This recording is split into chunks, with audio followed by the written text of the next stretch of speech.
Muy buenas noches, gracias por acompañarnos en esta jornada donde estaremos analizando esos temas relevantes para nuestro país. Le doy la bienvenida a Julio Talamonte, mi compañero de fórmula. ¿Cómo estás, Julio? Buenas noches. Sandy, buenas noches para ti, buenas noches para usted en casa. Estamos listos para el análisis y muy bien, muy bien. ¿Cuál es ese primer tema, Sandy, que hemos preparado? Altamente polémico e interesante, te diría yo. Por supuesto, y es un tema migratorio. Vamos a iniciar y vamos a conocer un poco el contexto del análisis de esta noche, porque Guatemala podría brindar asilo a migrantes mexicanos. Así lo dio a conocer el ministro de Gobernación, Enrique Degenhard. Durante su último viaje a Washington, el ministro Degenhard se reunió con el secretario de Seguridad del Interior de Estados Unidos, Chad Wolf, quien le habló sobre la posibilidad de ampliar el acuerdo de cooperación en materia de asilo. En este, aparte de salvadoreños y hondureños, también se recibirán a mexicanos solicitantes de protección especial. A partir de los resultados tan buenos que hemos tenido con la implementación del acuerdo migratorio, se discutió la posibilidad de incluir otras nacionalidades. Creo que lo que logramos hacer a través del acuerdo de cooperación migratorio fue hacer una modificación en el esquema de operación de las estructuras criminales transnacionales. La explicación que nos dieron en Estados Unidos es que a raíz de esta implementación, las estructuras criminales cambiaron su modus operandi de llevarse mayormente a nacionales del Triángulo Norte a empezar a operativizar con núcleos familiares mexicanos. Nos comentaban las autoridades de Estados Unidos que de una manera atípica el número de solicitudes de protección de ciudadanos de origen mexicano se habían disparado. A raíz de esta nueva realidad y que el modelo que implementamos ha sido tan funcional, hemos estado conversando de la posibilidad de aplicárselo a la nacionalidad mexicana también. Hasta este momento solo es conversación. El ministro de Gobernación se refirió a cómo podría ser la aplicación del convenio a ciudadanos mexicanos. La aplicación del acuerdo de cooperación sería similar. Tiene una variante, por supuesto, porque estos no son ciudadanos del CA4. Sin embargo, también son ciudadanos que son vecinos guatemaltecos. ¿Y a qué me refiero con esto? La conversación lo que dio la impresión es que con mucha facilidad estos ciudadanos mexicanos podrían trasladarse a través de nuestra frontera norte hacia su territorio mexicano, muy similar a lo que hoy está pasando con los hondureños y los salvadoreños.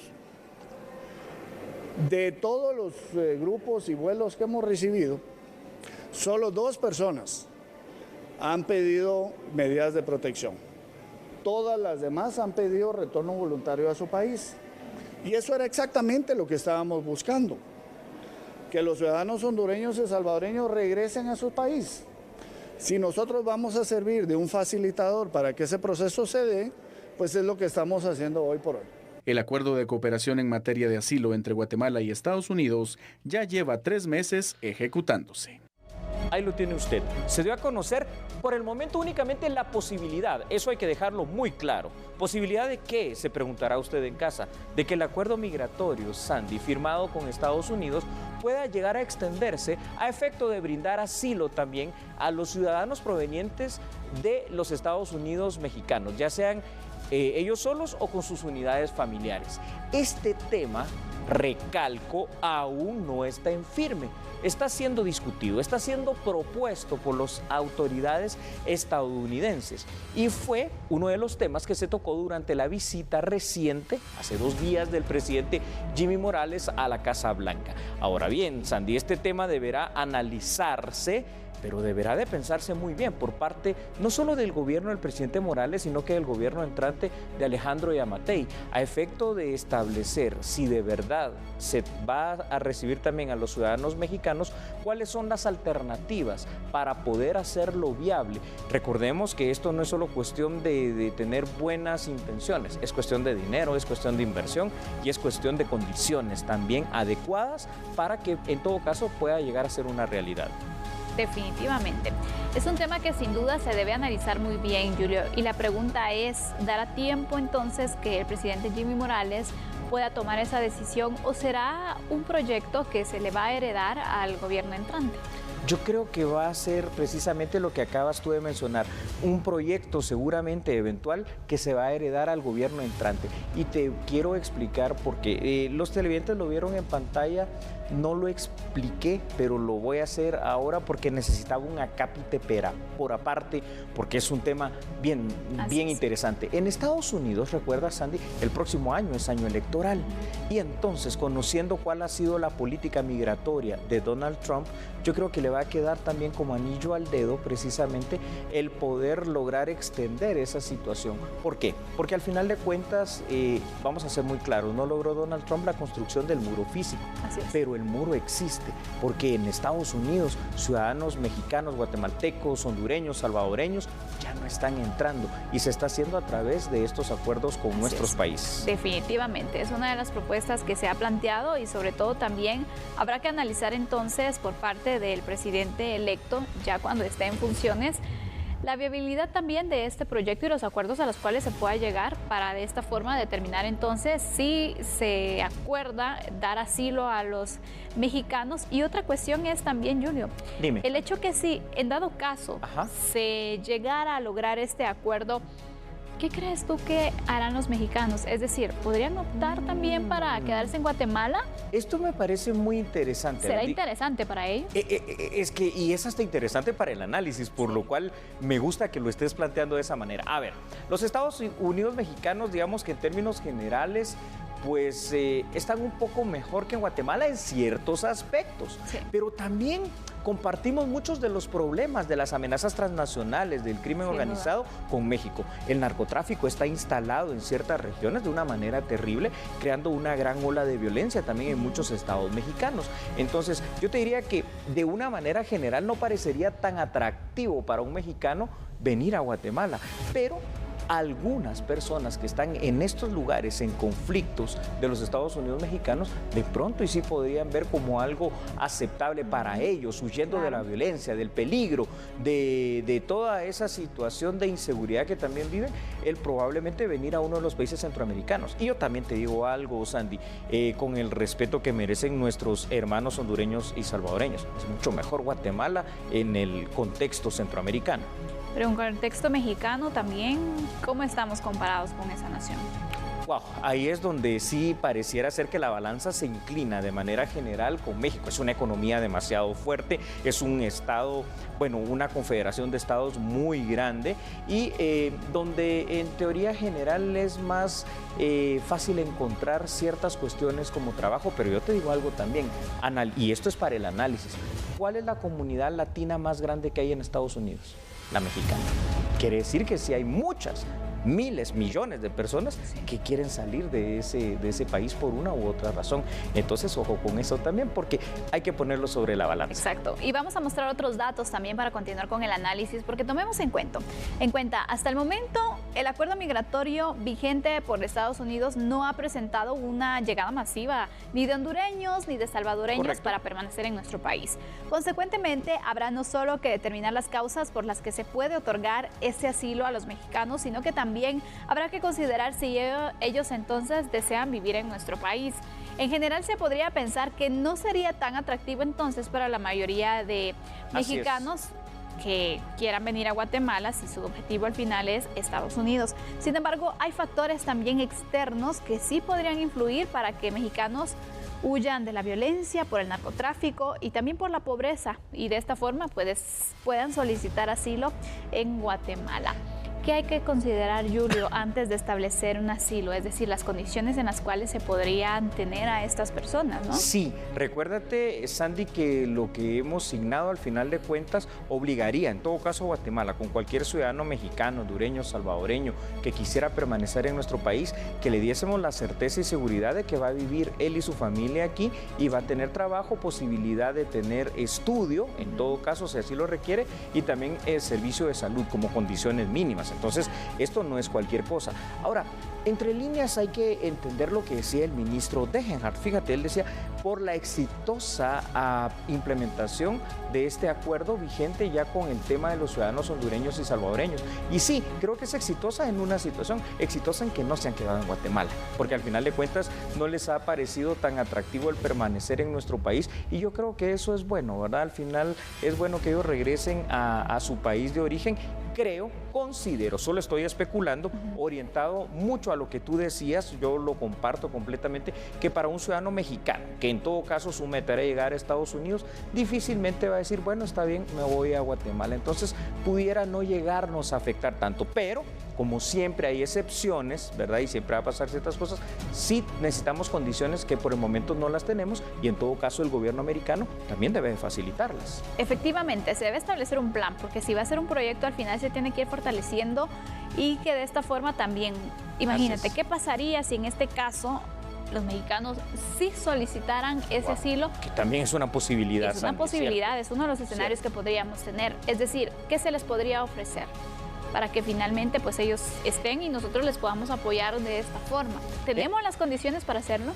Actualmente no, hay que ser muy claros, ¿verdad? En este momento muy difícilmente le podemos ofrecer algo atractivo, que sea una situación de verdadera seguridad en el estatus de asilados, de refugiados para los mexicanos bajo este acuerdo.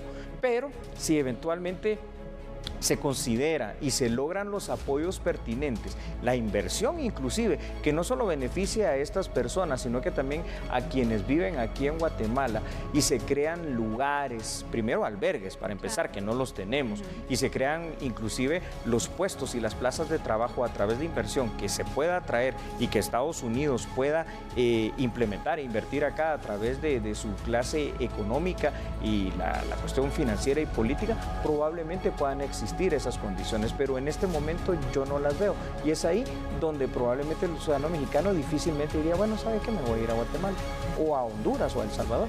Efectivamente, es un plan que al final se debe analizar un poco más. Sí, hay que pensarlo. Es importante también que se pueda involucrar, por ejemplo, al presidente de México, porque obviamente se está hablando acerca de la situación de sus migrantes, para que también se pueda involucrar, no solamente, si bien el acuerdo se va o se piensa firmar en este caso entre Estados Unidos y Guatemala, creo que México también debería de considerar algo ahí, ¿no? Hacer algunas recomendaciones, no sé. Sí, fíjate, Sandy, lo que tú dices es muy cierto, y esa es una de las cuestiones que había hecho Stephen McAleenan antes de Chad Wolf, el tratar de involucrar a México, y yo creo que ahora ya es una necesidad, lo estamos viendo todos porque el problema es común. Es más, es que si nosotros, Guatemala, Honduras y El Salvador, mandamos ciudadanos a Estados Unidos, es que la prepuerta de entrada, la reja de esa puerta de entrada es México, entonces debe de involucrarse a esa nación. Como sea, ¿sabes qué es lo importante? Que hoy usted como televidente conoció esta posibilidad para que también en casa pueda hacer su análisis. Por supuesto, y vamos a concluir el mismo, seguramente estaremos abordando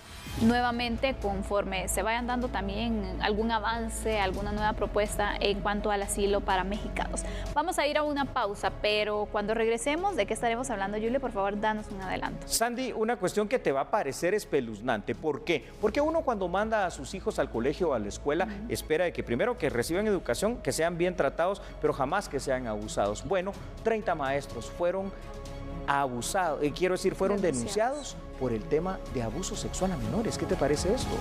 Increíble, pero después de la pausa estaremos abordando esta noticia y el análisis.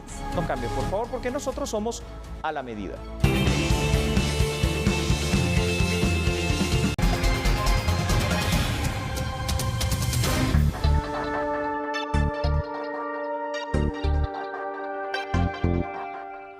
Maestros fueron denunciados por abuso sexual en Alta Verapaz.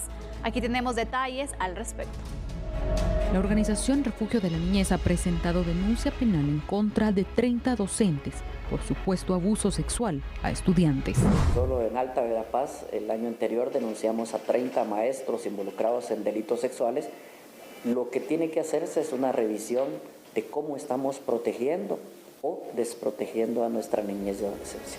Desde hace 2 años, la Ley del Registro Nacional de Agresores Sexuales ordena que las personas que cometan estos delitos y sean sentenciados no tengan contacto con menores de edad.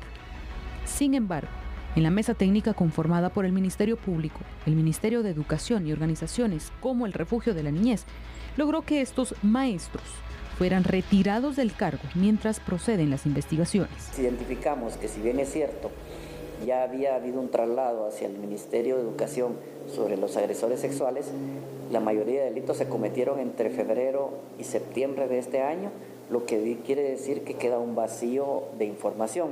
Llegamos a algún acuerdo en la mesa técnica de que en el momento en el que se tenga conocimiento de una denuncia, inmediatamente el Ministerio Público lo va a trasladar al Ministerio de Educación para que proceda inicialmente con la suspensión temporal o el traslado del maestro y evitar que continúe en una relación directa con las víctimas. Hasta el momento, las autoridades han girado 2 órdenes de captura en contra de estos docentes. Para Dubón, la implementación y los protocolos del RENAS deben ser reforzados, al igual que el sistema de protección para la niñez y adolescencia. Vaya, qué tema, ¿no? Desde el año pasado, usted lo recordará, el Ministerio Público implementó el denominado Registro Nacional de Agresores Sexuales, es decir, el RENAS. Ahora, esto es para todas aquellas personas, Sandy, que trabajan con menores de edad, no solo educadores, cualquiera que tenga relación con ellos, ¿verdad? Esta base de datos del RENAS, en la misma aparecen. ¿Quiénes aparecen? Únicamente las personas que ya fueron sentenciadas, obviamente de una manera firme, ¿verdad?, por cualquiera de los tribunales de justicia en un tema específico. ¿Cuál es ese tema? La agresión sexual contra menores. Es obligatorio, al menos teóricamente, no es obligatorio que todas las instituciones educativas, tanto en lo privado como en lo público, exijan a sus maestros y a todo su personal la carencia de agresor sexual extendida por el Ministerio Público. Esto se había pensado para que fuera una protección en su momento hacia los estudiantes y que por ende debería ser un requisito obligatorio que ningún educador, piloto de bus, enfermero o persona que trabaja con niños carezca de esta constancia, pero resulta que aunque es algo bueno y qué bien que se implementó por parte del Ministerio Público, quedan varios vacíos. Por ejemplo, estos 30 maestros agresores sexuales en Alta Verapaz tenían la constancia del RENAS. Lo que pasa, Sandy, es que estas agresiones sexuales las cometieron en el transcurso del año. Y como el RENAS te lo piden una vez al año y no se va actualizando, entonces imagínate tú el peligro. Esto debería de pedirse de una manera más periódica, pero también deberían de haber, para empezar, algunos operativos, te diría yo, no sé cómo llamarlo, de supervisión, de que de verdad todas las personas que trabajan con niños cuenten con esa constancia de carencia de agresor sexual. Efectivamente, pero sobre todo hay un punto muy importante, Julio, Dime, Sara. y es el tema de la capacitación que se le pueda dar a todos los estudiantes en cuanto a su cuerpo, cuando algún gesto, algún acercamiento no es apropiado, para que de esta forma también puedan determinar las señales de alerta y que puedan atreverse a denunciar, porque entonces el RENAS especialmente certifica o se registra allí todo proceso que una persona lleve, es decir, si fue capturada, si fue condenada o no, el proceso por este delito. Pero ¿qué pasa con quienes nunca han sido descubiertos, con quienes nunca han enfrentado un proceso? Obviamente eso no va a aparecer en este registro. Entonces, ¿cómo empoderamos a los estudiantes? Qué interesante. Tener en sí la constancia del RENAS, que es una hoja de papel bond que te lo mandan al correo electrónico en espacio de 24 horas, se tramita de una manera muy fácil en el Ministerio Público. Es una situación que tampoco es la garantía de que esa persona, aunque no haya sido condenada, no sea un agresor sexual ya que esté latente o que pueda ser potencialmente un agresor. Aparte de eso, tú has tocado un tema que a mí me parece importantísimo. El tema sexual en Guatemala sigue siendo un tema tabú. Difícilmente en las familias, Sandy, se le habla a los niños acerca de este tipo de conceptos. Y entonces esto lo van adquiriendo con los mismos compañeritos, pero dada también la madurez de los niños en las distintas etapas de la niñez y de la adolescencia, muchas veces este conocimiento se transmite, pero de mala manera. Y como los colegios y las escuelas pues tampoco quieren hablar de eso, entonces aquí es donde tenemos un caldo de cultivo perfecto para que el agresor sexual se aproveche, ahí sí que literalmente, de la ignorancia del niño, de adolescente que no sabe qué hacer. Estoy de acuerdo. Se piensa a veces que por no hablar del tema no va a pasar y sí, eso es mentira. Realmente, entre más informados estén los niños, ellos van a poder identificar. Obviamente, tienes que hablarles de una forma que vaya acorde a su edad. Pero clara. Exactamente. Exacto. Y sobre todo, pues, el cuidado de su cuerpo, decir que no es normal que alguien los empiece a tocar, que puedan identificar muy bien cada parte de su cuerpo.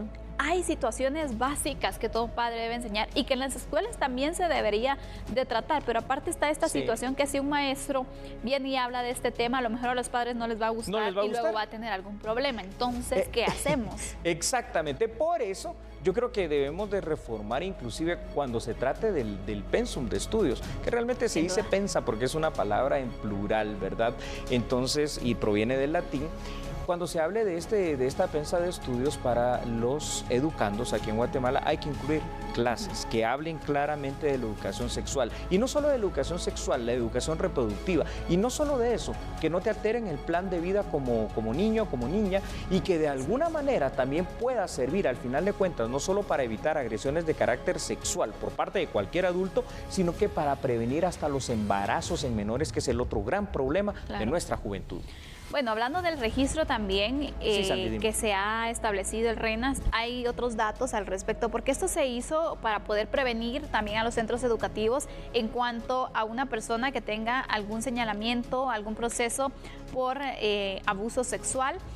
Sin embargo, existe una debilidad en el control efectivo por parte de las autoridades educativas, pero también del Ministerio Público, para garantizar que se tramiten las constancias en el RENAS. Hoy por hoy, la obligación moral recae en los encargados de los establecimientos educativos o negocios que relacionan con menores de edad, pero todavía se puede burlar el control del RENAS, por ejemplo. Sin embargo, a pesar de lo ya expuesto, es positivo que se den a conocer las denuncias por agresión sexual. El RENAS en sí no garantiza que una persona no tenga una tendencia a ser agresor sexual o que hasta lo haya sido y que simplemente pues no haya sido condenado por ese delito, pero es un buen inicio. Y en este tema, donde en realidad es una obligación moral, ¿no se establece una obligación y alguna sanción para el establecimiento que no solicite este certificado, este registro? Por ejemplo, si a mí en un establecimiento no me lo solicitan, yo no lo puedo llevar. Sí, y eventualmente hasta no lo puedes pedir. Y si no te obligan, no lo puedes pedir. O no lo actualizas o no te interesa. Mire, ustedes ya me trajeron uno a principio de año. Para el mes de junio quiero el otro y antes de que terminemos el año escolar y de pagarles y terminar el ciclo, necesitamos el tercero. Esto no se hace. ¿Por qué? Porque simple y sencillamente esto no causaría para el establecimiento y sus autoridades una sanción de tipo penal. En todo caso sería algo administrativo, probablemente el cierre temporal, probablemente alguna multa. Entonces yo ahí encuentro la gran debilidad del RENAS, que como tú dijiste, eso sí estoy de acuerdo también, es un gran esfuerzo, es un gran avance y muestra una coordinación también interinstitucional entre Ministerio Público y Ministerio de Educación. Pero algo evidentemente hay que mejorar y mucho, Sandy, porque aquí con la captura de estos 30 maestros que fueron agresores sexuales, solo en un departamento, el de Alta Verapaz, vemos que el RENAS todavía sigue siendo insuficiente para detener el actuar de los agresores sexuales. Bueno, ahora vamos a conocer otras noticias porque jefes ediles de diferentes puntos del país le mostraron su apoyo a Miguel Ovalle para presidir la ANAM. El jefe edil busca el fortalecimiento a las municipalidades en temas financieros, legales, entre otros. Además, pretende la descentralización de los gobiernos locales. El fortalecimiento a la autonomía municipal y de entre ello tenemos que fortalecer precisamente a las municipalidades en tres aspectos que son fundamentales. El tema financiero. Muchas municipalidades solo se quedan con los buenos propósitos, las buenas intenciones, pero necesitan recursos económicos. Que represente sobre todo la humildad, porque el pueblo de Guatemala ya está cansado de los chompipes de fiesta. Y entonces hoy pues se ha empatado una situación con el alcalde Ovalle, con la propuesta que hace, y así mismo con el presidente. Creemos que los guatemaltecos necesitamos de esa unidad. Esto es histórico. Nunca antes un presidente apoyando directamente a alguien, especialmente a Miguel Ovalle, y la verdad es de que nos sentimos muy contentos porque de esa forma vamos a trabajar de la mano con el señor presidente. Un alcalde necesita del apoyo central por distintas maneras. Primero, porque allá cuando uno se encuentra con los problemas y que ve que no puede proceder, necesita de alguien que pueda ayudarle para poder cumplir. El presidente electo Alejandro Yamatei se reunió también con varios alcaldes electos y reelectos del país. Por favor, vea la información aquí en A la Medida. Diversos temas fueron abordados entre el gobernante electo y los jefes ediles. Dentro de ellos, la elección del nuevo presidente de la Asociación Nacional de Municipalidades. Alejandro Yamatei le mostró su apoyo a Miguel Ovalle, alcalde de Salcajá, Quetzaltenango, para que sea electo como el próximo dirigente de la ANAM. Conozco a Miguel Ovalle desde hace mucho tiempo. De hecho, yo trabajé con él cuando iba a ser la primera vez alcalde hace ya 13 años. Lo conozco, es una muy buena persona, ha hecho un excelente trabajo en Salcajá. De hecho, está reconocido como uno de los principales municipios en transparencia, en honestidad.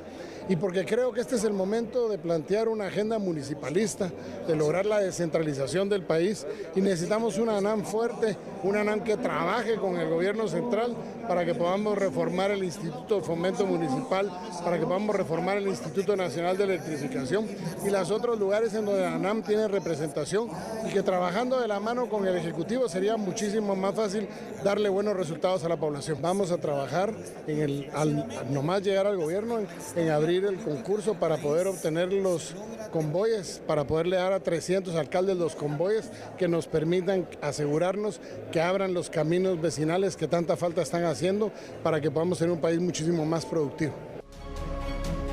Es momento de la pausa, pero cuando regresemos hablaremos acerca de un tema por demás interesante. Claro que sí, Sandy, porque vamos a seguir hablando de menores de edad. Lo único que nos referiremos a qué pasa con los hijos de los pandilleros cuando ambos, padre y madre pandilleros, son capturados. Interesante, ¿no? Por supuesto, pero después de la pausa tenemos el análisis. Esto cambia porque somos A la Medida.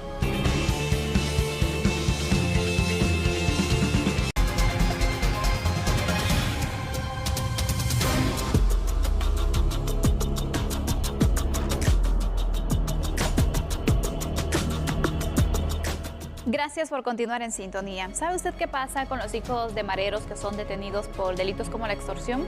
Bueno, aquí se lo explicamos.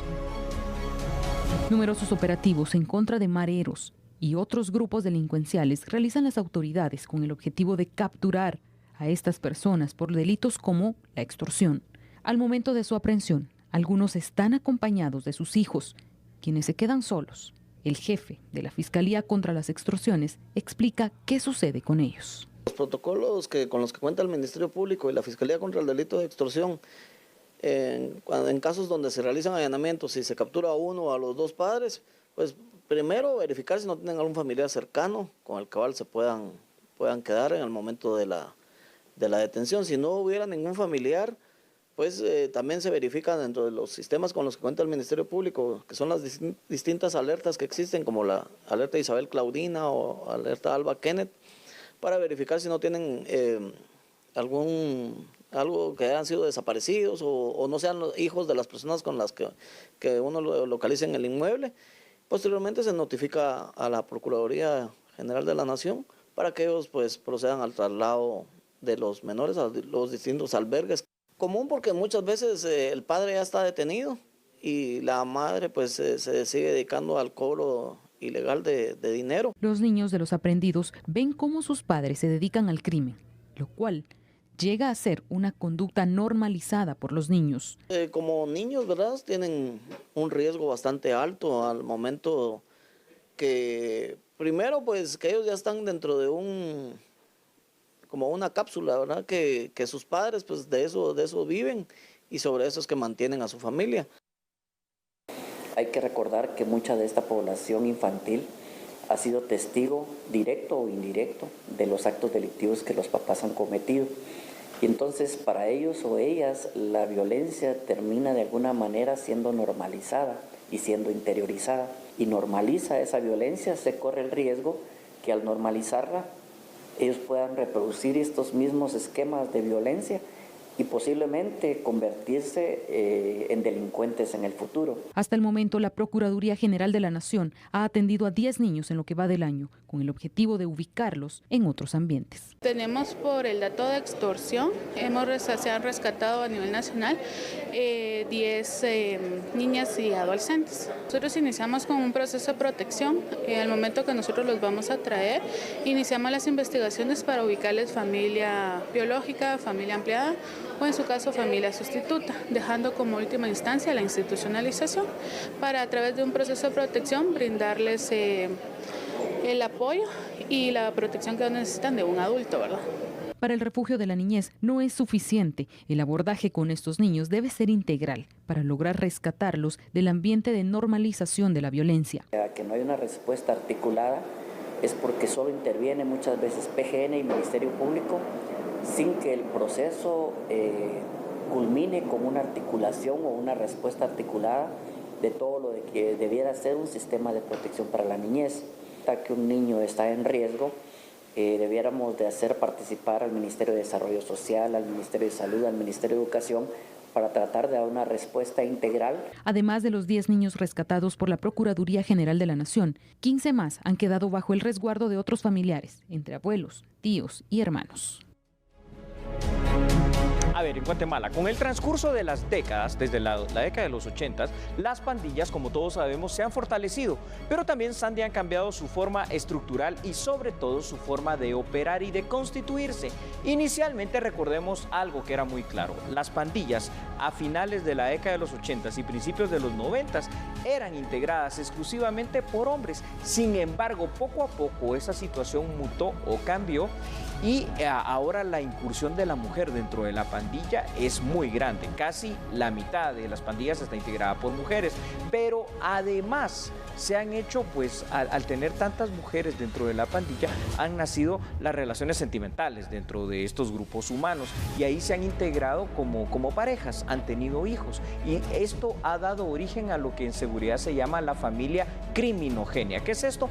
Cuando papá y mamá son delincuentes, en este caso pandilleros, y dentro de la estructura de la pandilla, obviamente, estas parejas suelen tener hijos que crecen precisamente, Sandy, viendo el ambiente violento que está alrededor de las pandillas. ¿Y sabes qué es lo peor de estas familias criminogéneas? Que ya no solo papá marero, mamá marera, sino que de pronto la mamá del papá marero sabe que su hijo delinque y hasta lo consiente que haga eso, al igual que la familia de ella. Entonces, cuando esto pasa y son capturados, está bien, la familia biológica podría ser en primera instancia la familia de la mamá, los padres de la mamá o los padres del papá, pero si están también como cooperantes de lo que es la pandilla por la familia criminogénea, pasamos a la familia sustituta. Pero si no se encuentra esa familia sustituta que pueda recibir a estos menores, entonces pasa a la institucionalización, los albergues, ¿verdad?, a cargo de la Secretaría de Bienestar Social. Como sea, cualquiera de los tres panoramas, pues ninguno es el mejor para los menores. Por supuesto.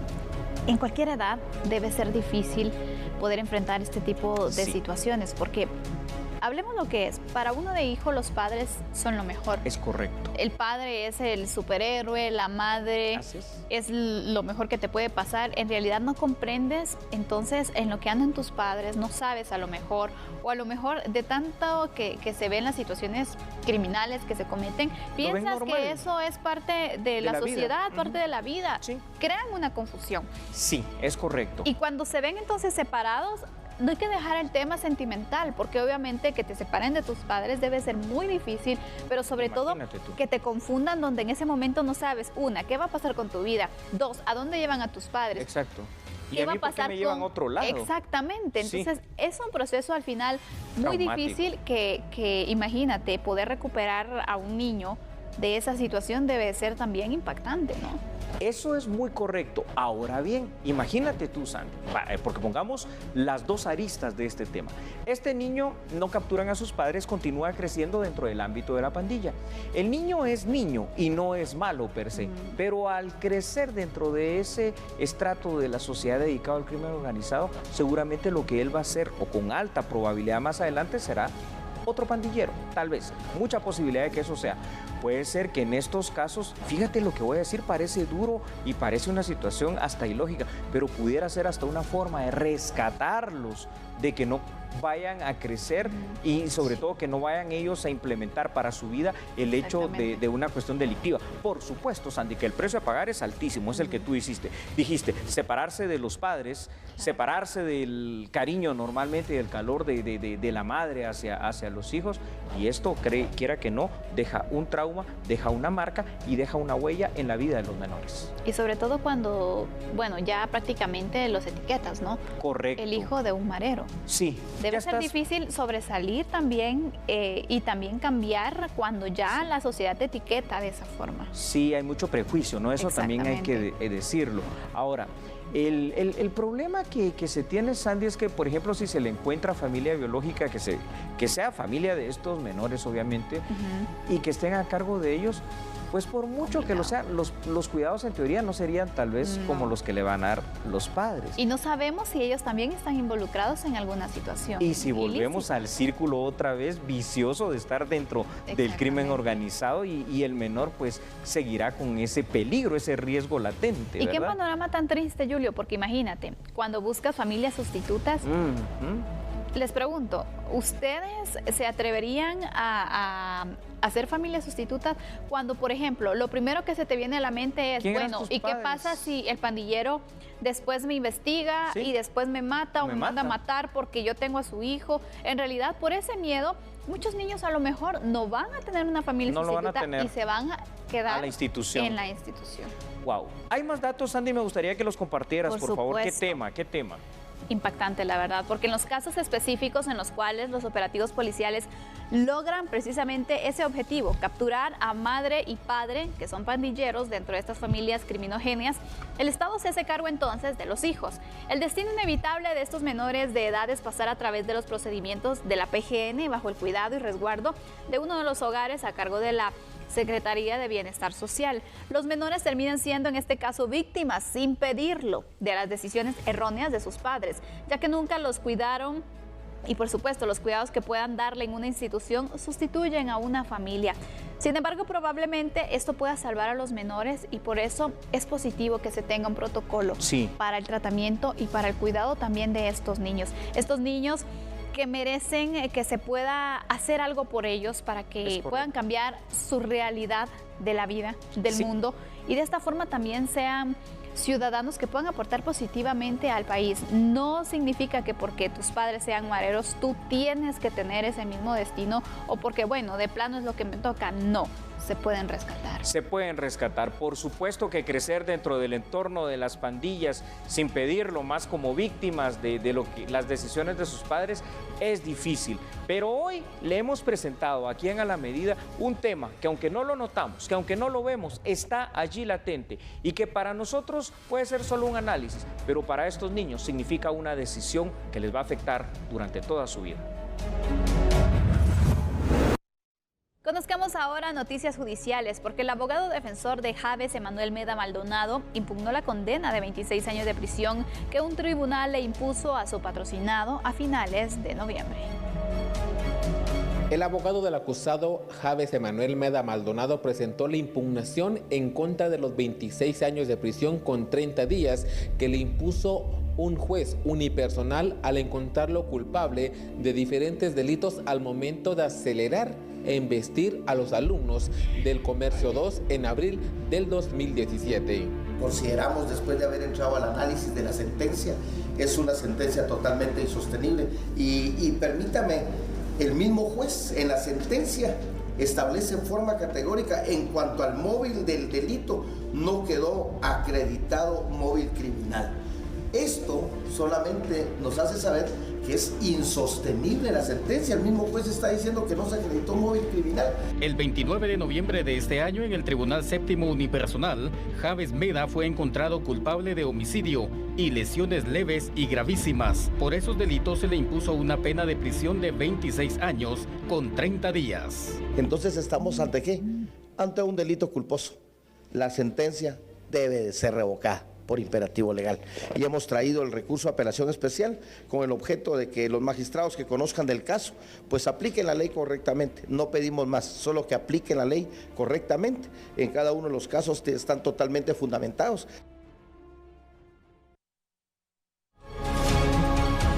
Y este es el momento justo y exacto, si ustedes nos lo permiten, junto con Sandy Monroy, de hacer una breve pausa comercial. Regresamos enseguida.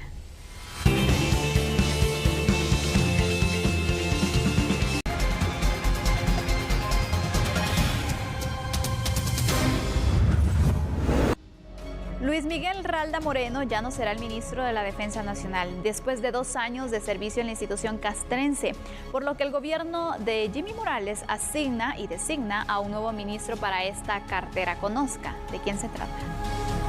Óscar Pérez, vocero del Ejército, confirmó las razones por las cuales Luis Miguel Ralda Moreno dejó de ser ministro de la Defensa Nacional. El exfuncionario había sido nombrado en 2017 en sustitución de William Mancilla, que en esa fecha pasó a situación de retiro por cumplir 33 años de servicio en las filas castrenses. Haber servido 33 años consecutivos en el Ejército como oficial, el general de división Luis Miguel Ralda Moreno el día de mañana pasará a la honrosa situación de retiro, por lo que el día de hoy fue relevado del mando por cumplir tiempo de servicio y en su puesto quedará el general de división Luis Enrique Dubois Ramírez, quien hasta mediodía de hoy se desempeñaba como jefe del Estado Mayor de la Defensa y a partir de hoy fue juramentado como el nuevo ministro de la Defensa Nacional. Por ley constitutiva del Ejército, cada oficial que cumple 33 años de servicio pasa a retiro obligatorio y es el caso que sucede con el señor general de división Ralda Moreno, quien cumplió 33 años de servicio ininterrumpidos y a partir del día de mañana pasa a situación de retiro. Además, se realizó el cambio de mando en el Estado Mayor de la Defensa Nacional. Este viernes fue juramentado el vicealmirante Eric Sánchez Muñiz. La Agencia de Cooperación Internacional de Corea busca desarrollar planes de movilidad en el país. ¿Usted quiere conocerlos? Hágalo en este momento en A la Medida. El objetivo es desarrollar a largo plazo el Plan Maestro de Movilidad para el área metropolitana, el Plan Maestro Ferroviario y el Tren de Carga del Pacífico. Autoridades tienen proyectado desarrollar un tren urbano que conecte al municipio de Guatemala con algunos del departamento que presentan mayor movilidad, dentro de ellos Villanueva, Misco y San Miguel Petapa.